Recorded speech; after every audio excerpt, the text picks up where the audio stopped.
I saw you. I thought you're stuck up. I thought you're full of yourself. I didn't even think we could even date. In fact, because of that, I was extremely rude Yes, to you were. you. You were rude. Extremely You. rude. It was my older brother who came over to see you. And I remember his first statement is like, did he tell you? That we don't have money. I'm like, who says that? Like, why do you think we're coming into this? Well, anyway, he thought I had kind of hooked up some story to land such a babe. He was like, Joseph, this one is out of your league. Huh? What did you tell her?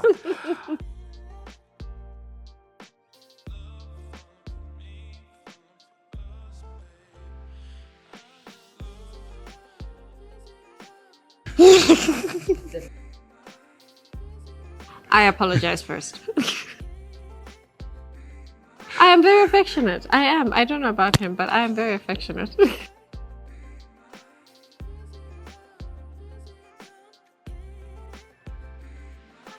I text. Okay, fine. He texts. We'll give him this one. He can have this one.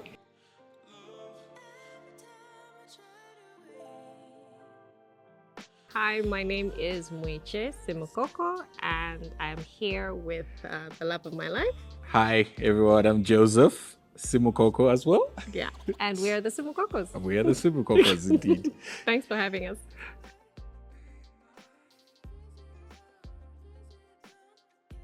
I think I have the earliest recollection of when we saw each other first, though she doesn't remember it. I don't remember.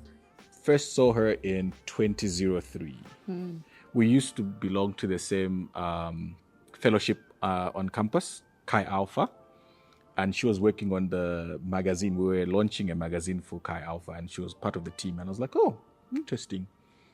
And then she disappeared for like 2 years. I didn't see her until maybe 2-3 years later. Yeah. But then she says you saw me. I don't know. Yeah, so I used to see him around campus. But then we actually met through a mutual friend, Lumbiwe, if you're listening, I hope you are.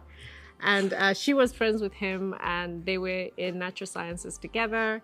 And I remember you actually had a little... We had a fallout. Yes, the two of them. They had a fallout. We had a fallout. I was very upset with her about something. Yeah. And then I think you came with her to pacify. No, I came alone because I am the peaceful one. I am the one but who I wasn't comes. there. I wasn't there. So I went to see him, and it's one of those, you meet someone the first time, and you're like, he's a pretty good-looking guy. He's tall, he's got dimples, and you're like, why haven't I seen you before? And I think the same day, the first day I met you, I actually knew I was going to marry him. He didn't know, but I knew. For me, I saw you. I thought you're stuck up. I thought you're full of yourself. I didn't even think we could even date. In fact, because of that, I was extremely rude. Yes, you were. You were rude. You were. Yeah. I would kick her out of my room if she comes to visit me. I wouldn't escort her back. And I was like, nah, I'm not playing with you. But I persevered. So yeah, girls, go get your man. So 2 things that I'm very guilty of, and I'm going to confess them here. Number 1, I never asked her out. He hasn't asked me out. Number 2, I never proposed. I'm waiting for But there's a reason. There is a reason. Because if I had approached her with any form of logic in terms of, okay, let's do this thing, she would have talked me out of it. Like, should have made a reason why that wouldn't happen. So I had to just go ahead and just say that, oh, by the way, we are now in a relationship. Like, if you didn't know, now you know. That's how it happened. That's how it happened. That's how we started going out. And we have been together now from 2006, that should be, 16 years? Yeah. And we got married in 2011. Wait, that's 18 years. Yeah, we've been together. We've known each other for a minute. 18 years, yeah. Interesting. So that's 18 years of being together in a relationship. And then this is our 14th year of marriage. Yeah. Yeah, so we courted roughly about 4 years. Yeah. And that was fun as well. Just getting to know each other. And I think the first time I met you, what I liked was we had things in common. There are certain things that I think are really important that I wanted to achieve. And you got it off the bat. You're like, at some point, you're going to want to do this and you want to do that. So it was really nice to have a partner who was on my side. Yeah, so I come from the school of Josh McDowell, Joshua Harris. I kissed dating goodbye. So she actually is my first girlfriend and my only Yay. girlfriend. Yay me. So what is interesting is when we started relating, I came into the relationship as friends. I wanted to get to know you. Yeah. I wanted to understand what your value system was, whether we aligned there. I was very big on spirituality and Christian. You're still big on those Yeah, things. and so it was a big deal breaker if you weren't going to agree with me on those fronts, like the basics. Yeah. Are you born again? Are you baptized in the Holy Spirit? Yeah. Are you in this to win it for Jesus Christ? And that was big for me then, still big for me now. And I like the fact that we took the friendship route first, so that allowed us to have an unbiased view of things, and so we're able to discuss things and get to know each other, like really know each other with no hidden ulterior motive. Like normally when people are like want to ask each other out, that's the focus. Okay, I'm getting to know you so that I can find a way of asking you out. For me, I was like, I want to know you as a person. I want to understand you as a human being. I want to appreciate your makeup and what you are, and then see if the two of us can come together and do something great. I think that time we took as friends really did help frame that foundation. That's how we met.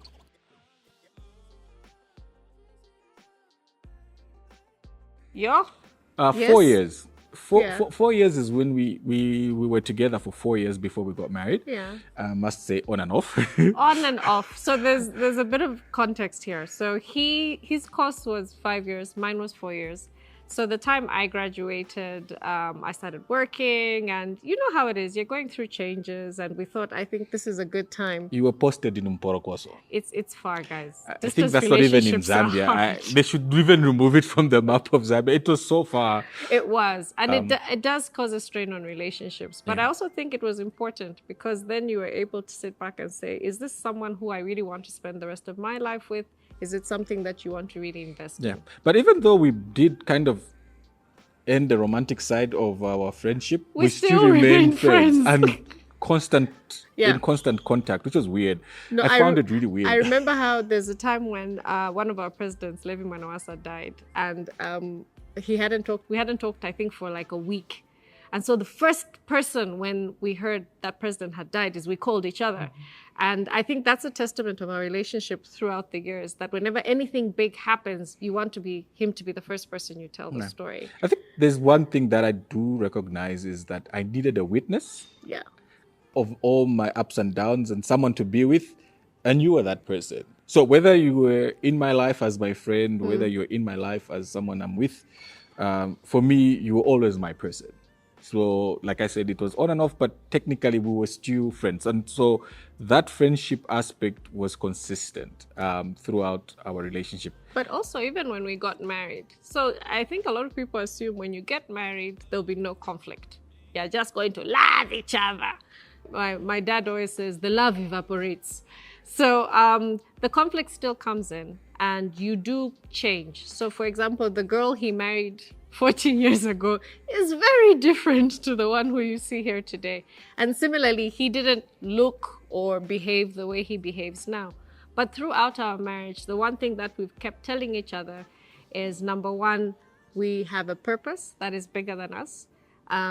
It's a journey. And I remember when we were doing our premarital, they asked us to define what marriage was. And the definition that we chose had to do with a purpose that's bigger than ourselves. So we didn't get married because we loved each other. We got married because God had put an assignment for both of us to accomplish. One of which is, of course, raising a family together. But we always knew at the back of our minds that there is a greater purpose, there's a greater reason to why God brought the two of us together. And it also didn't hurt that we had great chemistry. I mean, it's nice. It's nice to be attracted to your person. We had great banter. It's very important for me. Banter, we were able to talk. You can already tell that we like talking. But from the idea perspective, I'm able to share my dreams. She's able to incubate those dreams, and we are able to build things out of thoughts. Like you just think of something and then suddenly you see it alive and well in the real world. And to me, it's also made ministry work with you much easier. Oh yeah, that's another exciting bit is remember, like I kept saying, it's about purpose, which is bigger. So one of the things that we've had to do, which is different from, again, something we would have done 10 years ago, is we do ministry together. And if couples are going through something, and you will go through something, this is life. You're going to lose jobs, you're going to gain jobs. You'll make a lot of money, you won't make a lot of money. But it's nice to have skills that will help you as you go through these different changes. So one of the courses that we are coordinators of is the Marriage Alpha course. It's online, you have 7 weeks with other couples, you don't have to share your secrets, but you get those tools that will going to help you throughout your marriage, regardless of how long you've been married. Yeah, so I think for me, that was like, I think if someone asked me, when did you know? I always used to tell people like, it made sense. So I was, in my group of friends, I was the first one to get married. Yeah. First one to have a bunch of kids. No, I didn't. The first one to get married. I was the first, one of the first ones to get married. I think there's only one other couple that our friends who got married like a couple of months before us. But generally, we were one of the first ones to get married. Yeah. And when everyone would ask me, why did you know that was the time to propose? How did you know that was when we're supposed to do it? For me, I just said, everything just registered and made sense. But I realize now when I look back, it was the leadership of the Holy Spirit. It was. Like the still small voice unctioning you, pushing you to certain decision making. And it's true. The Bible does say that we are led by the Spirit, right? So children of God are led by the Spirit. And so I don't take that for granted now with the knowledge that I know that some of the decisions that I ended up making were decisions that if it was left up to me, I wasn't going to make them. Oh, yeah. But I'm glad that I did listen to the Holy Spirit and made that big first step. And it was just a phone call to you to say, oh, my relatives are coming this weekend. Which was the proposal, by the way.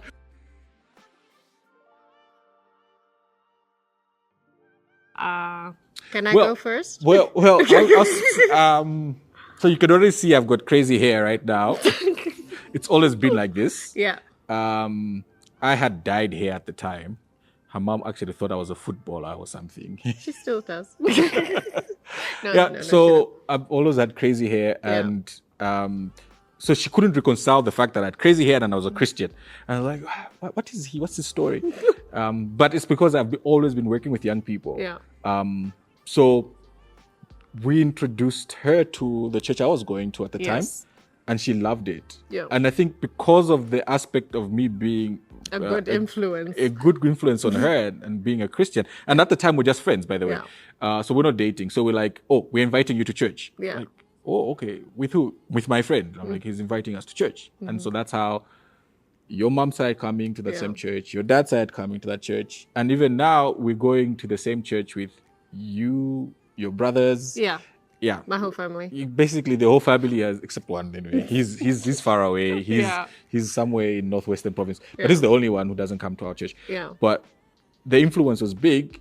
On my side, it was my older brother who came over to see you, and I remember his first statement is like, "Did he tell you that we don't have money?" I'm like, "Who says that? Like, why do you think we're coming into this?" Well, anyway, he thought I had kind of cooked up some story to land such a babe. He was like, Joseph, this one is out of your league. What did you tell her?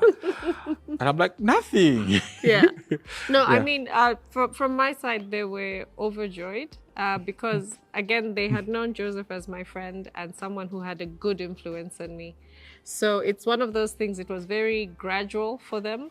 It was almost like, oh yeah, I mean, we've seen Joseph and we've seen how much, he cares about you and he puts you first. So yeah, it makes sense that you should marry such a great guy. I think you've maintained your character throughout the time. And that's been an assurance. Even when my younger cousins or my younger relatives are getting married, now he's the advisor, because he's like, this is how I courted your sister. This is how I respected her. I didn't go through the window. I didn't take advantage of her. And even throughout marriage, I've always tried to put her and lift her so that you could see what a real partner should be in a marriage. So yeah.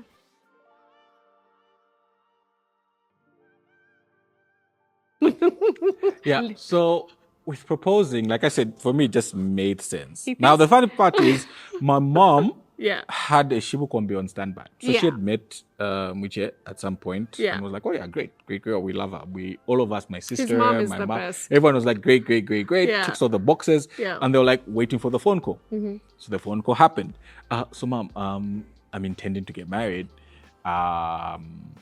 to that girl that you met. And she's like, don't worry, bub. Don't worry, son. I actually have someone on standby for you. So when no, she speaks in Nyanja, so she says Nina Muntu. Just let me know. Tizaba tumina manja manja. So she's that fast. She's that fast. She's like, okay, fine. You have someone on standby. And I remember it was around March. Yeah. Just around this time. Actually, this is amazing because I got to propose during the Easter weekend. Oh yeah.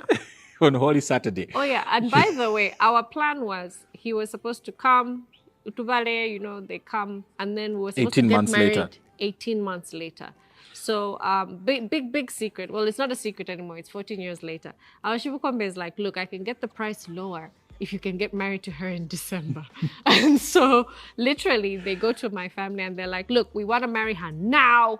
If the price is too high, the wedding will take longer. And my family is like, okay, cool. You can get her at this price, December. And so now our wedding happened in 6 months. Not 6. 8 6, months. 8. But anyway, we had a shorter time to get ready. Yeah. So big steps. Fortunately, it fell within the 6-month probation period at our church. Yeah. We really did love our premarital counseling class. Yeah. And we always reference it. Very, very big on it. And we realized that did play a big part on cementing what marriage really means. And so we encourage anyone to go through premarital counseling. But back to the story. So I was living and working in Mazabuka at the time. Yes. And then he had just started working, by the way. He'd been working like 2 months. So he didn't have this money. is why I wanted 18 months later. didn't Because I have knew that in money. 18 months I was going He to be didn't have able to. money. So like 2 months into work, he's like, my people are coming. So I called her and she's like, what do you mean by your people? I'm like, my relatives are coming. Yeah. So tell your people to get ready. Yeah. My relatives are coming over Easter. And this was like a week Yeah. into Easter, just Yeah. around this time. About this time, actually. Yeah. So like Saturday is happening and then I call. Yeah. So when she hung up, she went and told her mom. My mom, over the moon. Mom, like everyone is losing it. We're actually going to have a wedding. I was the first one to get married in my family. So it was a big, big thing. So yeah, so it happened. I wasn't like intending to come and show up at the negotiations. But he showed up But in a Che Guevara t-shirt. I was wearing a Gentlemen, t-shirt and no. jeans because I wasn't No. intended to come. Gentlemen, please wear a shirt when you come I to was see my saying. relatives. But It you see is what a happened is shame. they insisted, we want to see the guy. We want to see the guy. I'm Yeah. like, but I'm not dressed appropriately. And I didn't carry even my friends. I was just alone. Yeah. So that's how we ended up showing up. In And I a was Che like, Guevara t-shirt. how are they going to receive me, these people? But they accepted me. Yeah. And one thing that I love about our family is they've never judged me. They've never like held me to a higher expectation. They've always accepted me for who I really was. Yeah. And they beyond the hair, beyond everything else. It's who he is. He's Joe. Yeah. That's who he is. So, and that was a big telltale sign. And I always tell myself, like, if I was to do this again, it would be very hard to create that type of relationship with Yeah. my in-laws. So, yeah, I don't want to do it again.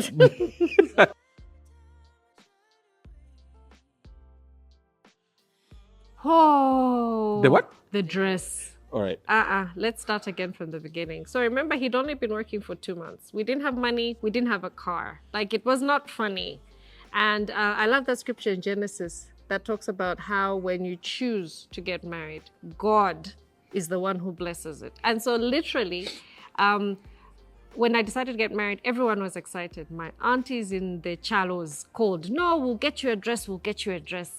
So 3 months down the line, this dress has still not appeared. And then, of course, I tried ordering one. I think I even had a relative who ordered one. They got my measurements. We just want to bless your marriage. We're going to get you a dress.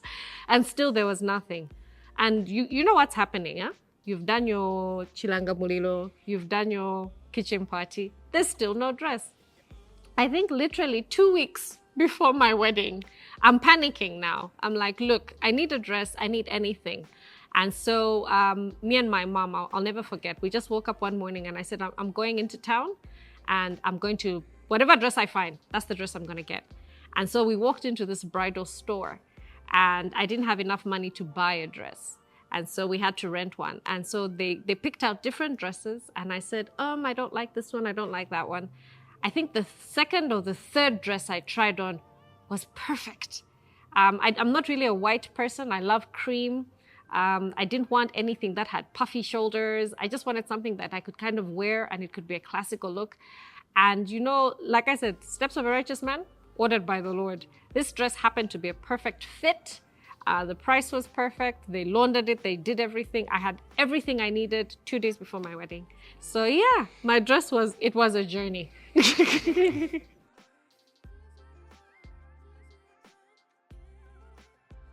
So our matron, first and foremostly, was in the military. Yeah. And so when they told us that if you come late, we won't marry you. Yeah. So I was 5 minutes late. He was late. I was on time. But we both were on time. But in terms of arrival, Yeah. So she wasn't happy about that. Yes. To date, I still mention But it. I realized that responsibility was a feeling when I saw her walking down the aisle. Her dad was walking her down the aisle. And Yeah. when she was walking, so if someone was asking me, what did you feel? I felt responsibility. It is a feeling. Yes, it is a feeling. But I realized that she is entrusting me with her whole entire future. And Yeah. the symbol of the dad handing her over to me. And Yeah. even when the pastor said, who gives this woman up for marriage? And he had to introduce himself and say the father, his name, and then says, do you give her up? Yeah. I was trembling. I was like, ooh, now it's my responsibility. Yeah. And But then you looked so calm and so handsome. I just thought you were like, I just put on my smile. It's like my little mask. Yeah. It's like my little mask. But Yeah. yeah, that's generally what I felt. And but I also knew to trust God. At that point, I just knew to just trust God. Yeah. And I'm glad that in my life, even my upbringing, it's always been about the trust relationship with God. Whenever I face things that I can't do, I'm always, encouraged by the scripture that's now unto him who is able to do exceedingly abundantly above that which you can ask or think, you know what I mean, or imagine in other versions. Ephesians 3 verse 20. That scripture has always been my go-to to realize that whatever I'm facing, God will get us through it. And I'm also happy, and I also want to mention that in as much as resources were not there at the time when I was proposing, it's amazing how God paved a way for both of us to Literally. be exposed to certain opportunities that allow us to have sufficient resources to do everything. So we did have a Chilanga Molilo. Yes. Because most of my family is on the Copper Belt. Yeah. We had an engagement party on the Copper Belt. Yep. We had a kitchen party. Yep. And a wedding We ended up at a also, hotel. and we also ended up buying a car as well. Well, we also bought a car that same year. Literally everything lined up. So, and when I look back, I'm like, I don't think I can advise someone in my shoes, like to do the same thing. 2 months into working Yeah. to do the big deal. But now I do. I actually tell people and say, look, this is a God thing. God is the one who orchestrated the first marriage. Adam didn't even know that he was supposed to get married. He thought he was okay. He was. And it was God who says, it's not good for man to be alone. Yeah. So even as a young man, and I think today I see a lot of people struggling because they've put that responsibility on themselves to say that I will provide for themselves. And they forget that Jehovah is Jehovah Jireh. He is. And he is our provider. And that doesn't mean that we should be irresponsible. No. It means we should work with diligence and he shall bless the works of our hands. Yeah. And that's exactly what happened with us. God started blessing the works of our hands because we were working diligently. My salary went up within a year. My responsibilities increased from one project I was managing to 3. That meant more money as well, more exposure and trips. And that allowed me to have extra allowances. Same with you. And we were able to raise the money that we needed for everything. And also the blessings from our relatives and friends who came through and also added to it.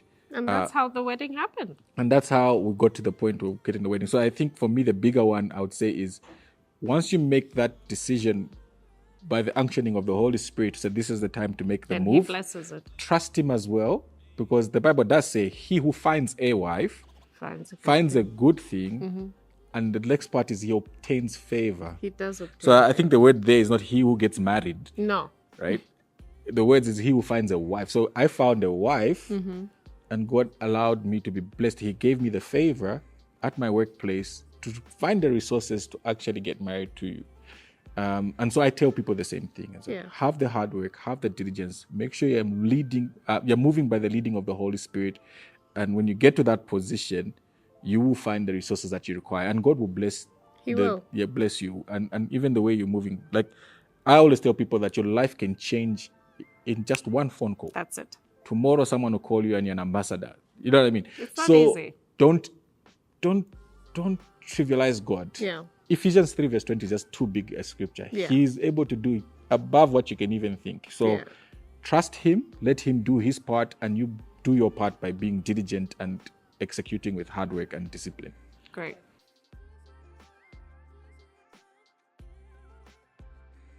She was laughing. She just kept on, exactly what she's doing right now.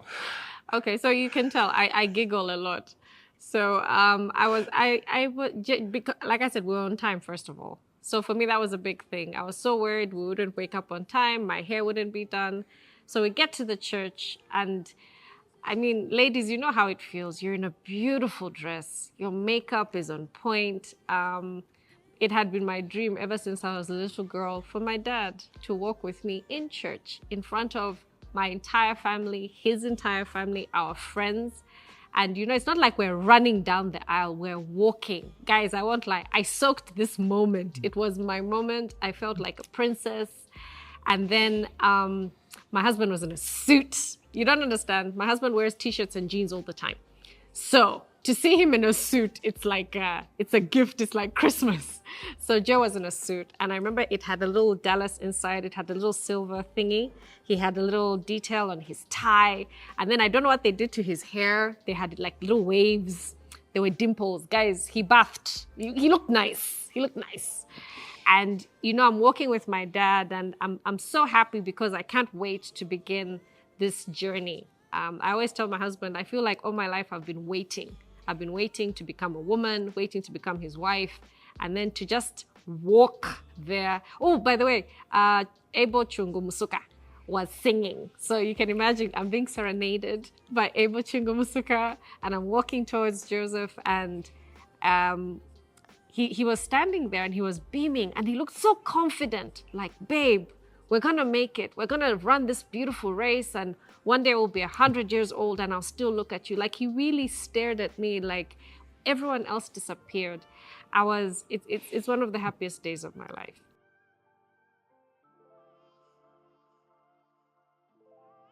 We're 3 now.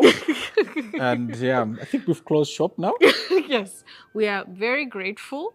We have 3 beautiful children, 2 girls and 1 boy. The oldest is 12. She's slightly taller than me. Most beautiful thing you've ever seen. She's got dimples like her daddy. So she's a looker. Then our second one is 10. Her name is Temwanji. So you can tell she's the happy-go-lucky one. Also, because I'm a middle child, we understand it. We have our own vibe. So it's like the world is going right. Me, my daughter is going left, but she'll change the world as she's going left. Then we have our last one, a boy. His name is Aiden. Aiden means a little fire. So you can tell there's a lot of energy. There's a lot of, what's the word? He's a ball of fire. He's a ball of fire, literally. And again, raising children, having children has its own ups and downs. It's been really nice for them to have their dad because you can, even when you walk into the room, our personalities, how we gel together. There's just something about when Joe's around. Like, they're just like my dad, you know? And again, life is got different things. Even with kids, they have their own personalities. The other day, one of them said, I want to be a rapper. And I'm like, Father God. But their dad is like, okay, you want to be a rapper? Let's see how this can work. And then, you know, thankfully, they switched and said, I've lost interest now. I want to do something else. So even with children, it's nice to have Joe. I mean, there's another scripture in Ephesians that I'm reminded about our children. And I think there's a big word there. Yeah. Fathers don't exasperate. And I don't know why they didn't say mothers, but I think the Bible was specific. Yeah. So there is a bigger responsibility for us as men. Yes. So one of the things I also do is I speak to men.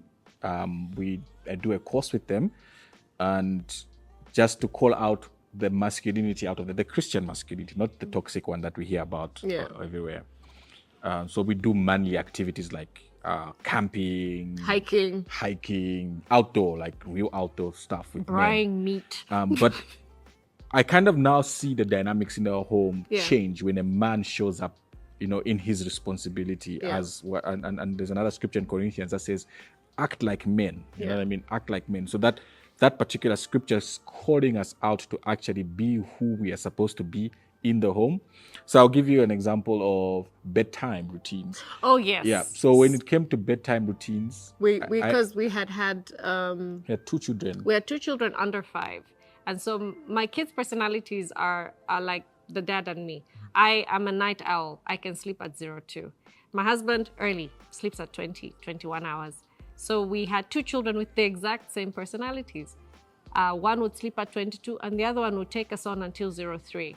And so for the first 2 years, we can't sleep. We're exhausted. We don't know what to do.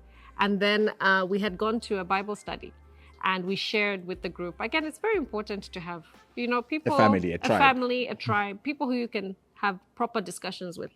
And the gentleman who was leading tells us that, actually bedtime is... No, actually the kids came around 7 p.m. They came down. Yeah.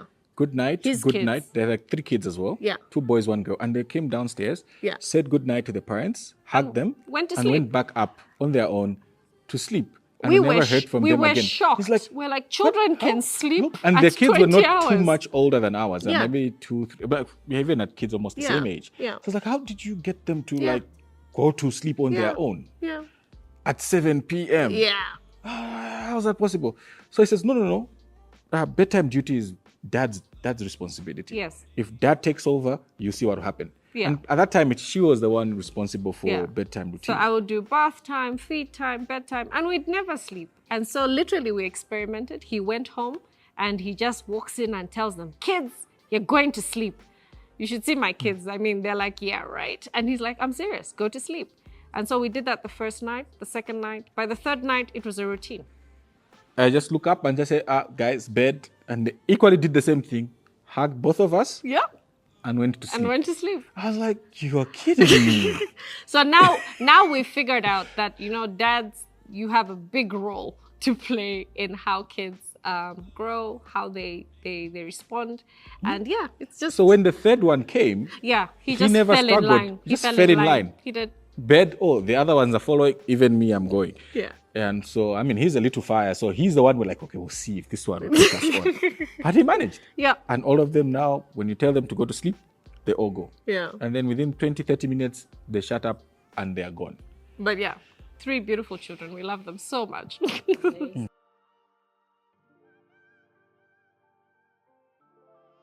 So first and foremostly, it's inevitable. You're going to have conflict. Yes. That one is going to happen more often than you'd want it to. Yeah. I do understand that culturally we are... evasive. What do they call it? Passive. Yeah. Yeah. So we were taught early in fact, in premarital, that we should use conflict to get to know each other better. Yeah. And that didn't sound correct. You know, like, how is there anything positive out of conflict? Yeah. And then they also told us not to compromise, but to resolve conflict. Yeah. I was like, what do you mean by compromise? So here's an example of compromise. Compromise is, let's go to watch a movie. Yeah. Then you arrive at the theater and then there are like 3 different movies showing, right? Yeah. And then I want to watch one, action as usual, the man. And she wants to watch a... lovey-dovey, romantic. So compromise would be like, you know what? We'll watch your movie. Yeah. Right? That's compromise. So throughout watching her movie, He's what not am happy. I doing? He's not happy. I'm building resentment, which is the correct statement. Whatever is happening, I'm doing what? Building resentment or keeping score. Even me, next time you watch mine, because I mean, you've had this round, right? Because the next time you go to watch a movie, that's the first thing that you do. You pull your card up and say, no, it's my turn now. Right? And then if she still convinces you, guess what happens? You've compromised. And that resentment keeps piling up. Yeah. And so we've realized that for couples that avoid conflict and compromise instead, they have a nice little stockpile of resentment somewhere. And one day, that wardrobe or whatever it is that they're holding will blow up. And then you'll be like, but what happened? Yeah, over just a lid of Colgate. Yeah, it's been building. It's been building. Exactly. Yeah. So what we learned is resolve. Yeah. And with resolve is like, okay, fine. Resolve could be even the same issue of saying, your turn is to watch today, but tomorrow we're going to watch your movie. Exactly. That's part of resolve. Yeah. But at the same time, what we learned as well is, okay, fine, let's put down together. And I remember we had this situation as well when we were trying to pick a movie, and we put down our expectations and said, okay, this is what I'd like to watch in a movie. This is why I'm going out of a movie. This is what I'm looking for. And then she does the same. And then we're like, okay, fine, let's look for a movie that meets both our expectations. And I remember that night we picked a movie that's one of our all-time favorites. Won't mention the name. We won't mention the name, but it was the best decision. And to his point, conflict, like he said, is inevitable. When you have conflict, again, because of our upbringing, you might think this is a bad thing. What you should remember is we are, as much as we are one, we're different. I grew up in a different way. He grew up in a different way. We have different values. And so when we have conflict, it's basically our values that are fighting each other. Eh? Me, I was raised to believe we should sit on top of the chair. My brother was raised to believe you can sit on the floor. Eh? So now you have to say, okay, now that we have a house together, now that we have a situation together, why don't we find a solution that best fits both of us? And this is very important because you are building your own value system. What I came with from my parents, very different. What he came with, very different. It may be right, it may be wrong. But for my children, for whatever world that we're going to create, we want to now present a new value, one that can be the Simukoko's value. Yeah. So that particular conflict, if you approach it with the right attitude, you'll be able to peel back that onion and find out what the value system is, whether wrong or right, or the moment in her life where certain words were spoken concerning a certain thing, and you get to know her better. So there is a healthy way of engaging in conflict and an unhealthy way of engaging in conflict. And we discussed these at length. Please attend the marriage course. It's really, really helpful. I know we don't have too much time, so we can't unload all of it now. But like I said, if you engage in the healthy way of skills. If you engage in the healthy way of engaging in conflict, one, it will bring you closer together. It will. It will strengthen your value systems. It will. And you become better. Now we can even discuss a bit more complicated things. Without flaring up. Oh yeah. Because you can imagine me and her flaring up. It's two rhinos taking each other on. We used to take it other on. Yeah. But now it's good. Now it's, okay, why am I saying this? Why am I thinking about this? Is it something from my childhood? Is it something from my environment now? So now it feels healthier. And again, you can only achieve this with one person. You can't have the same amount of intimacy with 50 people. You can't even have the same amount of intimacy with people who are close to you because it's different. But with your husband, that's different. Yeah. So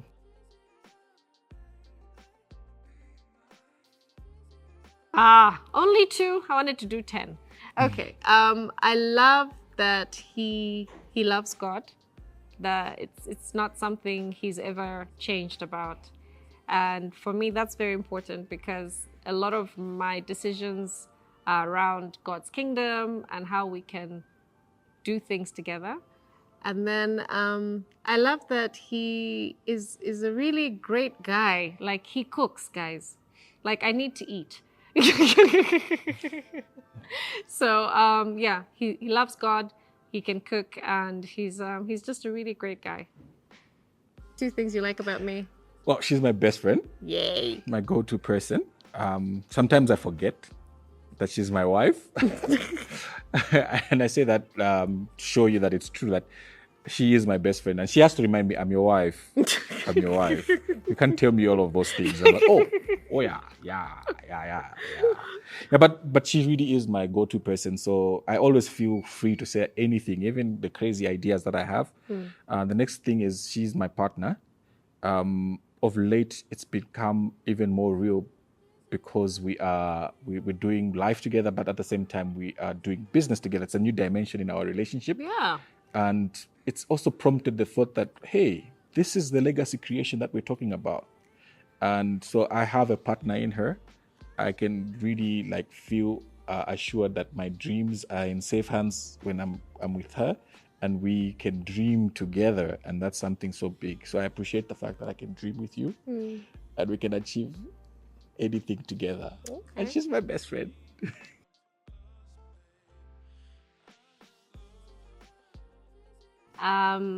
Just any words that he uses towards me.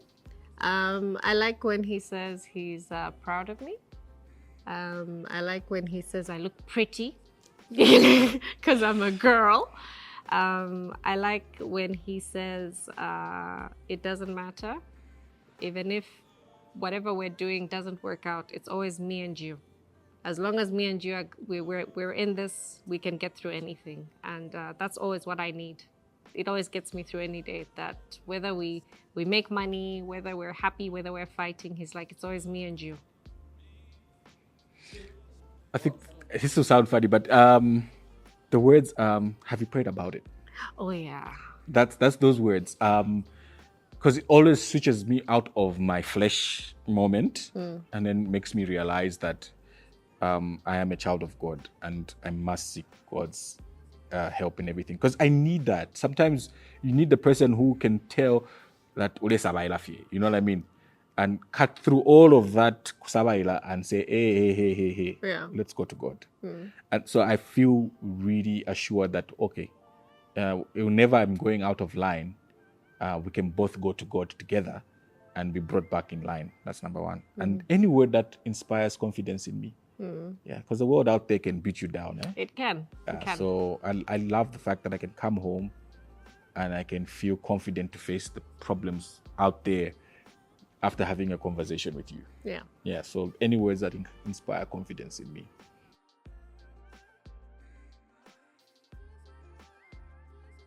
Okay, so we run a business called Green Giraffe. We sell over 30? Yeah, about 30. About 30 snacks. These are healthy, they're tasty, they're ready to eat. And we have been doing it for about A couple of years now. About 2 years now. Very exciting because I think it's something that had been on my heart for some time. And then I shared it with him. He's the first person I felt confident to share it with. And initially, I thought it would be just a hobby, but it turned out that it was going to bless so many farmers around Zambia and also help people who were really struggling with having nutritious snacks. So I think the balance has been very interesting because this is his job, by the way. He works with SMEs, and to manage your wife is different. To tell her, oh, we need to have SOPs, we need to have job descriptions, you need to pitch, you need to be in incubations. I won't lie, it was hard at first. Anyone who's tried to teach their wife how to drive knows that it's not always easy. But I think it's one of those things with the skills that we've been learning throughout our marriage about conflict and how to resolve it. It's come in very handy. And then he's very creative. I am more by the book. So I think that's also helped the business because he's able to bring all his energy into a space, and I'm able to say, okay, we need to do this by now. We need to do this by this. So I think that's been helpful as well. I think it's been pretty easy to balance. We had a bit of practice, maybe because of the ministry that we do together. So also an encouragement to couples, serve together. You'd be surprised, it becomes very helpful when you're running a business because then you're able to have a focus, you're able to have a purpose. But yeah. Yeah, I think the biggest advice we received was don't always take business home. Yeah. Also have a time when you can switch off. And so one of the things that we learned, and it's something that we also made the same mistake, is dating. Yeah. Going out on dates. Apparently, it's one of the first things that's thrown out of the window after people get married. Yeah. So you find that guys stop pursuing their wives the way they pursued their girlfriends or their fiancés. So you find that the first thing that gets out of the window is that, and we've learned how to date, and the definition of dating for us is switch off the world, switch off everything else, and just focus on each other and be able to say, hi, how are you?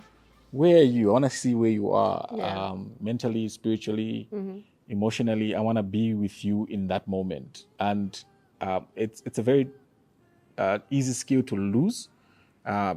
It's called mindfulness, like being aware of your spouse and being mindful, and the same way God says he is mindful of us, right? His mind is full of us. We also have to have our mind full of each other in that moment. So even if it's 30 minutes, 1 hour, 2 hours. Yeah, and I think because most of us are used to dating being like an event. No, like I mentioned, we've got 3 children, you've got a business, you're busy. So sometimes it's as simple as you wake up in the morning, you make each other a cup of tea, and for 30 minutes, you're not discussing, now shita tomato, now ripira malait, inga DSTV, inga banoko, things like that. So you've got that 30 minutes, maybe to just switch off and do that. So we try end to, of day, we'll do a walk.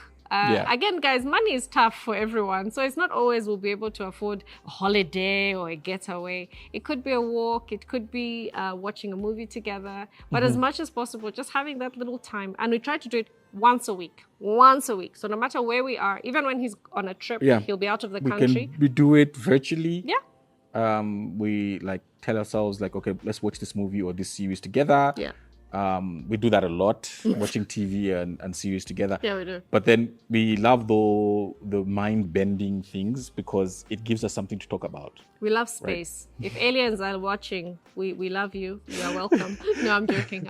Yeah, but anyway, it's just the fact that we want something to talk about. So anything that's deep, that makes you think, is what we'd love to watch because that will give us something to talk about. Yeah. And we debate. No, that's not what happened. But that allows us to build our friendship and just enjoy each other. So for us, a new thing for us is focus on giving each other pleasure. Let that be the goal. So that when you're in that moment, you make it as comfortable for the other person as possible, and then you engage in that gives you pleasure together, and that keeps you going. Yeah. So if you do have that me time, if you call it that, that's great because now you can switch off the work and switch on the relationship. Sometimes switch off the relationship and switch on the friendship because all of those things are important. So you are friends sometimes, you're lovers sometimes, you're parents, you're business owners. But be aware that okay, this is this time, and and Ecclesiastes does explain about times and seasons. So you need to understand what to do with the time that you have and make and be as creative as possible to keep it going. So if there's any couple that doesn't date, I think that's the first place that I can tell them to do it. Is like, okay, get back to pursuing each other, trying to find ways of pleasing her. I was guilty in the past of not being very creative. Yeah. Because her love language isn't gifts. Yeah. Initially. What I've realized of late is she does enjoy it when I come up with something creative. Yeah. Because every time I'd forget that we actually husband and wife, and she becomes my friend, and I start planning our event together. So, babe, what do you think we should do this? And then she's like, no. So I realized that every time she would say no, I'll take it to heart. I'll say, oh, she doesn't want. So once in a while, I'll just pick her up. She doesn't even know I've put a suitcase in the car, and we just start driving. Where are we going? Yeah. Oh, yeah. We're just going to explore something. Yeah. And then we arrive and she sees me taking out a bag. I'm like, oh, I've booked us a couple of nights here at the hotel. And she's like, huh? I'm like, yeah, we're going to rest. What about the kids? No, I've already organized where they're going to stay. I've already organized everything. But I've already paid for everything, so we can't get a refund. Yeah. And she comes back saying, yeah, we had such a great time. Like, but if I had told her, she'd have listed a whole bunch of bills. Yeah. And says, we need to pay for this. Yeah. But I realized that, look, she needs to rest. She needs time away from everything, and let's just be together in this moment. And we won't talk about work, we won't talk about the kids, we won't talk about our dreams. We just talk about the mindfulness, being aware of what is happening internally, spiritually, emotionally, and physically. Yeah.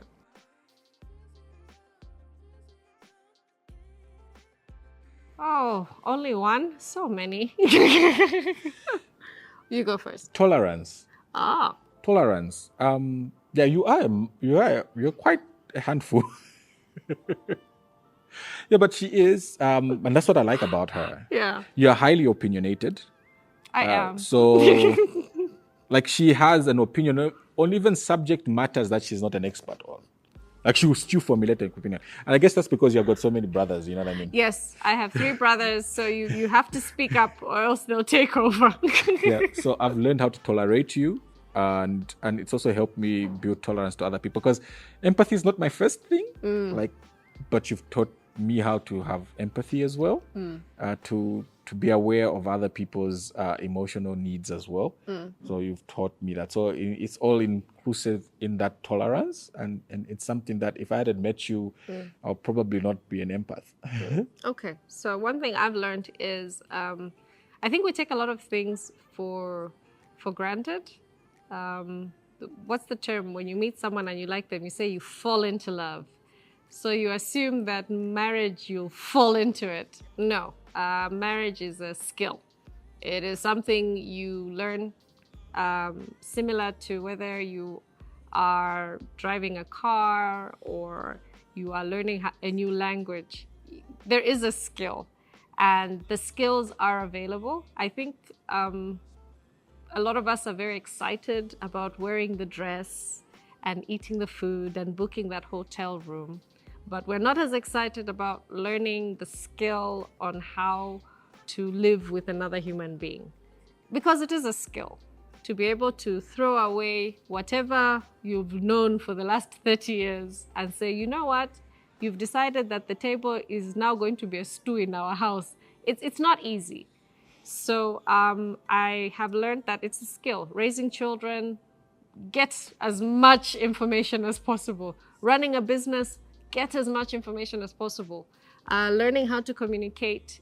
And again, I think people assume just because we talk, we're great at communicating. No. It's very possible for me to tell him, this is the color pink.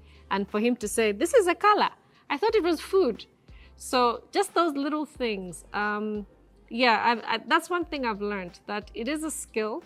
It's sometimes it's not pretty, sometimes it's not fun, but if you apply yourself to learning this skill, the rewards are amazing. It's amazing, to his point, to be able to say, babe, this is what I think we should do, and he gets it.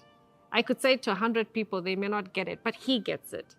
And so to have that one person who you are gaining this skill with and who is open to it, because I think sometimes also people are a bit uncomfortable about learning a new skill. They're happy with whatever they know. So it's nice that with Joseph, I can learn a new skill and I can tell him, oh, I don't know, for example, how to iron. And he's like, oh, great, let's Google. You know, let's both learn this together. You don't know how to start a business? Great, let's Google that. Let's learn together. So I think that's been my big one. That's been my big one.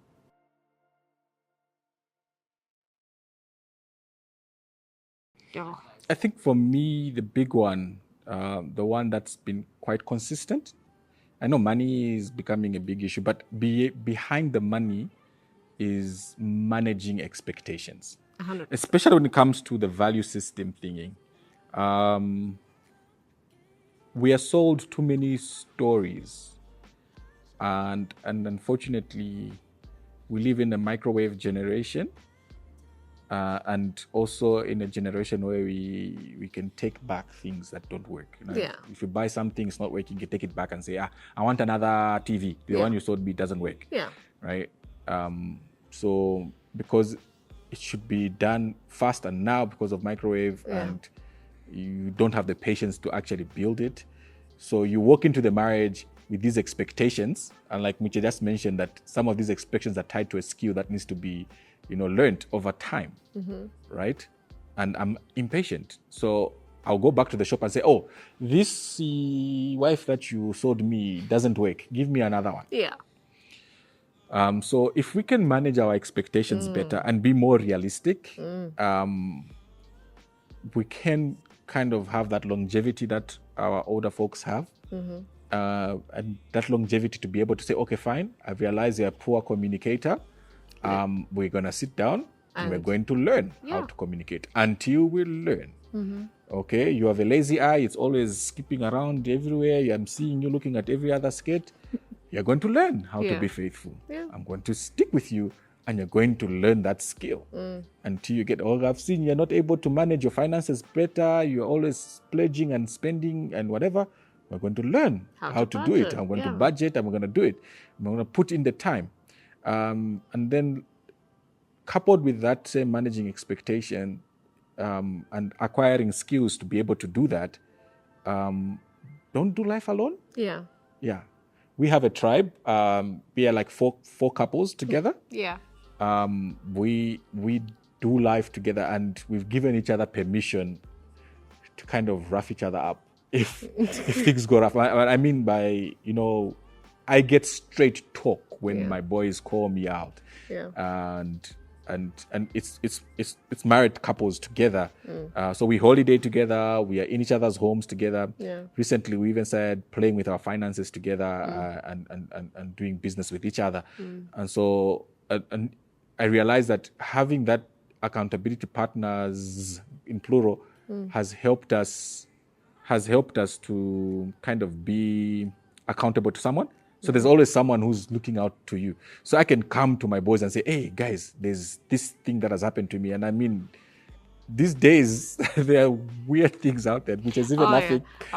Which is even laughing because sin has taken a whole new dimension with technology. So I can laugh with my boys and say, look, this person is inboxing me. This thing is happening. The other day I received a phone call. And like... Guys, are that forward these days? I'm like, yes, it's happening. People are that forward. Yeah. And it's because I've got people I can talk to and they can do that. And then lastly, I think there's 3 things, right? Still tied to expectations is get yourself a couple of I can say, counselors. Yeah. So we met a beautiful couple that we met when we were still dating. So they actually saw us from the time we're on campus as boyfriend and girlfriend, and they've seen us into the marriage, and we are still talking with them in the marriage. Yeah. So it won't be like I'm going to see a counselor because they are marriage counselors. Yeah. I won't start from the position of introducing myself and say, hi, my name is Joseph. These are people that already know me. Yeah. And then they will basically recognize that this is behavior that's unbecoming of you, Joseph, and they can be able to call me out. So, and so I trust them enough to hear them and get their advice. And so because they're there, we've always told ourselves that should we ever encounter something that's bigger than us that we can't solve, we have someone to go to and say, we found that conflict that we don't know how to resolve. Yeah. And we did have one a couple of years ago where it was a big issue, like a really big issue. And we went to see them. And and they put us straight. And I always recommend and said, if you do have someone who you can talk to, make sure you keep them in your life for as long as you can. Yeah. And then because you will encounter that one big thing that you don't even know where to start to sort out. And I'm glad that we had them then, and we sorted out our issue. Yeah. Turns out I was wrong. Okay, so my advice to couples, number 1, the ones who are not married, please, please, please invest in your purpose. And I cannot overemphasize the importance of investing in your purpose. If you know your values, then whatever son of Adam comes, you will tell off the bat whether they tie into those values. Remember, these are values that you're going to use in marriage, whether or not you have children, whether or not you are 30 or 40, it will carry you through. So please invest in your purpose. What are you about? What has God created you for? I've met so many talented young people. Some of them maybe are supposed to be evangelists.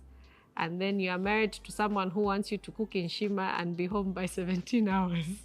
And I'm saying, well, when you were dating, did you kind of discuss that this is what you wanted to do with your life? So very, very important. That's for the ones who are not married. For the ones who are married, like Joseph has mentioned, there are resources available. If it's a skill that you need to learn, there are resources available. In our culture, we are encouraged, I don't know why. If it's a woman issue, you go speak to women. And then men, you speak to men. But this couple should somehow come together and discuss and get along.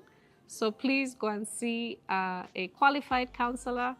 I know a lot of Christian counselors, and I mean, there are just so many resources available. And then bring God into the situation. Like Joseph has mentioned, we live in a time when sin has just, it's super mega, yeah? It's like we've invented new ways to sin. So bring God into it. We have an online prayer group that meets every Friday. And guys, I've seen God perform miracles. Sometimes some situations are beyond skills. It's beyond even the counselor. But there's just something about introducing God into the equation. And it really does help. It always breaks our heart when we see the number of divorces. And we know that, number one, this could be a skill thing. It could be going to see a counselor, or it could be praying together. So we definitely, those are my big 3 points. My name is Joseph. And my name is Mwiche. And this is how we met.